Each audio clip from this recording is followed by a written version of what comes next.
Quel est le geste inoubliable qu'a fait l'enfant bizarre de votre école? Il a écrit dans mon album de fin d'année: Quand j'avais 6 ans, je suis entré dans un champ de maïs. Je n'avais pas réalisé que c'était un labyrinthe. Je suis resté coincé plusieurs jours sans nourriture ni eau. Quand on m'a retrouvé, les médecins ont dit que je ne serais jamais plus le même.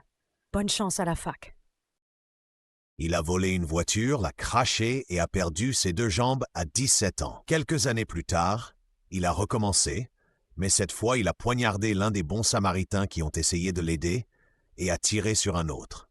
Il a ensuite entraîné la police dans une chasse à l'homme de 8 heures à travers la jungle tropicale, en détachant ses prothèses et en se cachant sous les feuilles et la boue, puis en utilisant un radeau de fortune pour s'échapper en descendant la rivière à la tombée de la nuit. Le journal du lendemain titrait « Armé et sans jambes ». Andrew Hooker a créé un album d'electronica intitulé Hook, Anthems, où chaque morceau servait de bande, son à différentes tâches banales de sa vie quotidienne. Il n'en a vendu qu'un seul exemplaire à un professeur de maths, et c'est aussi l'un de mes regrets dans la vie de ne pas en avoir acheté un moi aussi. Mettre une tête de fœtus de cochon sur l'antenne de la voiture du professeur d'anglais. Voici la deuxième histoire de fœtus de cochon que je vois en réponse à cette question. Ce n'est pas énorme, mais c'est tout de même plus que ce à quoi je m'attendais. Le gamin albinos à l'école. Il s'élançait en courant dans le couloir, un bras tendu devant lui, en criant « Éclair blanc !» Il était un peu bizarre, mais tout le monde l'aimait bien. Il a renversé son jus sur la table pendant le déjeuner, a collé sa bouche dessus comme une ventouse et l'a aspiré en entier comme un aspirateur qu'on pose directement sur le sol. Maintenant, il est avocat. Je ne sais pas s'il a fait ça avec quelqu'un d'autre, mais il a dessiné un tableau où Bob l'éponge et Dracofeu nous tuaient brutalement, mon ami et moi, puis il nous l'a montré de son plein gré. Je n'ai pas pu m'empêcher de rire, mais le dessin était en fait très bien fait. J'aimais bien ce gamin. Quelques jours avant un rassemblement de motivation, des affiches anonymes ont été placardées partout dans l'école avec le message « Le coq arrive ». Les enseignants et les administrateurs scolaires étaient évidemment inquiets, mais ne savaient pas quoi en penser. Il a réussi à faire entrer un coq vivant dans le gymnase, et au beau milieu du discours d'ouverture de l'Assemblée, il l'a brandi au-dessus de sa tête, tandis que le coq s'agitait furieusement. Tout le gymnase, rempli d'élèves, s'est levé et a commencé à scander « Coq ». Il n'a pas été vu à l'école pendant quelques jours après cet incident. Je suis à la fois inquiet et satisfait de ce dénouement, car tu sais, lire ou entendre le coq arrive avant quelque chose de ce genre finit souvent par envoyer quelqu'un en prison. Enlever une enfant à l'arrêt de bus et l'a emmenée à l'école, en prétendant qu'il s'agissait de sa fille. Il était généralement très étrange et imprévisible. Un jour, il a sorti une énorme crotte de nez gluante, s'est tourné vers moi et un ami et nous a dit tout joyeux « Les gars, regardez !» Puis il l'a remise dans son nez. Un jour, je lui ai demandé pourquoi il était si bizarre et il m'a répondu avec le plus grand sérieux « Le bonnet du bouffon offre bien des libertés. » Alors je ne sais pas s'il était juste bizarre ou un génie caché, peut-être un peu des deux. Le bonnet du bouffon accorde de nombreuses libertés. Des mots à vivre intensément. Elle aboyait sur les gens, essayait de se gratter derrière les oreilles avec son pied et reniflait les fesses des gens pendant la récréation. Elle avait 14 ans. « Oh mon Dieu, tu avais une fille chien?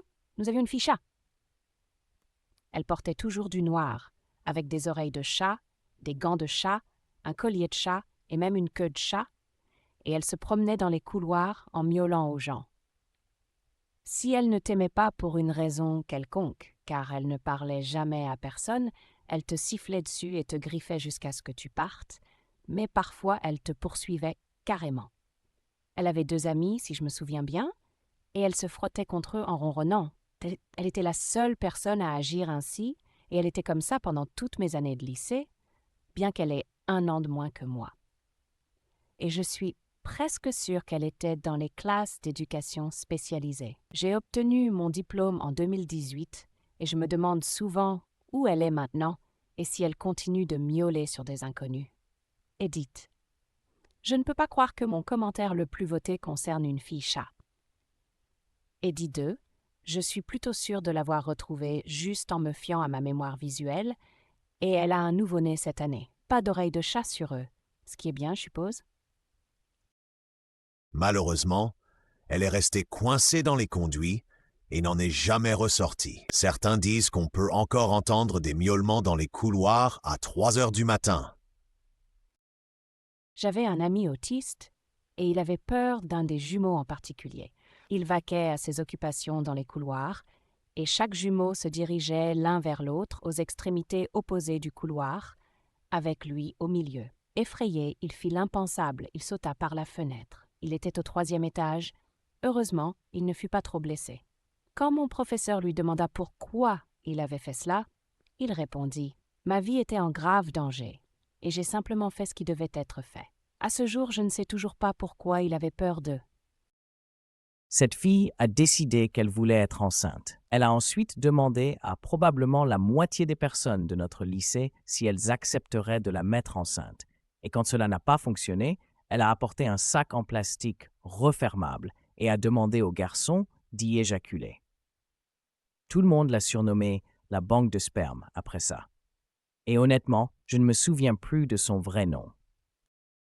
Maintenant, j'imagine un groupe de gars jouant à une sorte de roulette russe version papa surprise. Qui va être le papa? On met tout dans le sac et on secoue.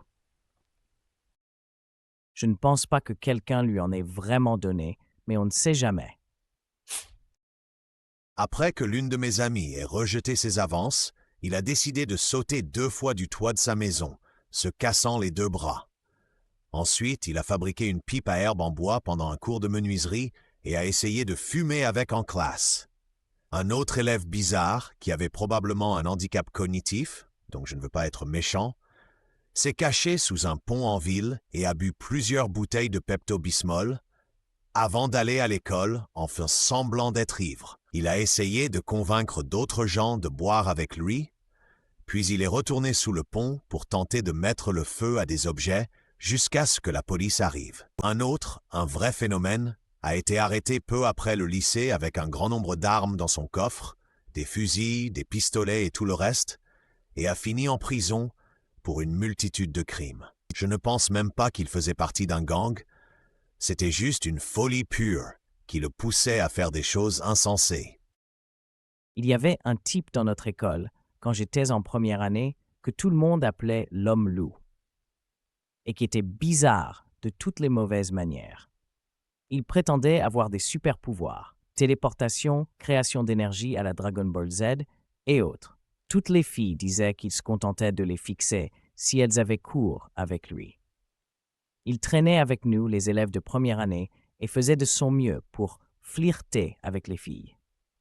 Par exemple, il avait dit un jour à une fille qu'en faisant de la projection astrale, il avait vu son visage sur Jupiter. Inutile de dire que les filles l'évitaient. Il a tout de même été diplômé et son frère a commencé à fréquenter l'école. Maintenant, l'homme-loup n'était pas un gars très grand, peut-être 1,50 m au maximum, mais son frère était bien plus petit, d'un bon pied. Il avait l'air d'être en CE2, il n'a jamais grandi plus.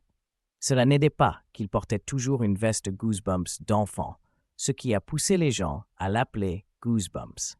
Il était encore plus convaincu de ses pouvoirs que son frère, mais au moins il était moins effrayant sur le plan sexuel. Mais c'était bien la seule chose qu'il avait pour lui. Un jour mémorable, j'étais en cours de maths et il a commencé à trembler violemment.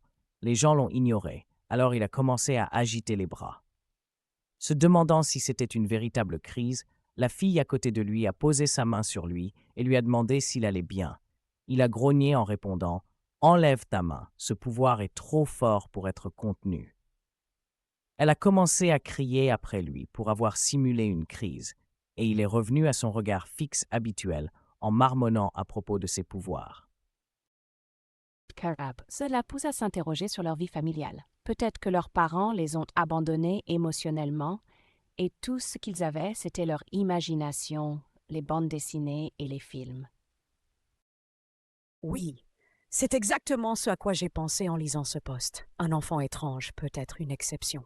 2 enfants avec des délires similaires qui cherchent constamment l'attention de leurs camarades, ça ressemble à de la maltraitance domestique. J'ai mangé un œil de mouton que nous étions censés disséquer en cours de sciences. Quelle histoire! Il s'est retrouvé dans un hôpital psychiatrique parce que ses parents lui ont acheté un nouveau matelas. Et, en enlevant l'ancien, ils ont découvert plusieurs bocaux Meissen remplis de sang, sans exagérer, un total de 7,5 litres. Une enquête policière a eu lieu et il s'est avéré que c'était tout son sang. À la question de savoir pourquoi, sa seule réponse a été « au cas où ». Était-ce Lance Armstrong qui constituait sa réserve pour ses victoires au Tour? Il a simulé un rapport sur mon bureau pendant une bonne minute tout en me fixant du regard, puis il a dit merci et est parti comme ça. Je suis un gars, c'était il y a 15 ans, le premier jour dans ma nouvelle école, et je mangeais simplement mon déjeuner à mon bureau quand ce type s'est approché et a fait son show. Pas de contexte, pas de présentation, rien. Il m'a même pas offert un dîner d'abord. Juste bam! Merci bureau. Un garçon au collège avait une quantité impressionnante de cérumen et était obsédé par James Bond, qu'il prétendait être son oncle. Il proclamait haut et fort que « James Bond va te botter les fesses » à quiconque remettait en question son lien avec James Bond, se moquait de lui, de quelque manière que ce soit, ou dénigrait ses compétences. Il en arrivait littéralement aux mains pour défendre l'honneur de James Bond. Il y avait aussi une fille dans mon école primaire qui ne portait jamais de chaussures et était connue pour ses talents impressionnants en matière de pet. Je n'oublierai jamais le jour où notre classe était assise par terre dans la bibliothèque pendant une conférence de la bibliothécaire sur la manière de manipuler, lire, plier un journal. Les années 90 étaient bizarres.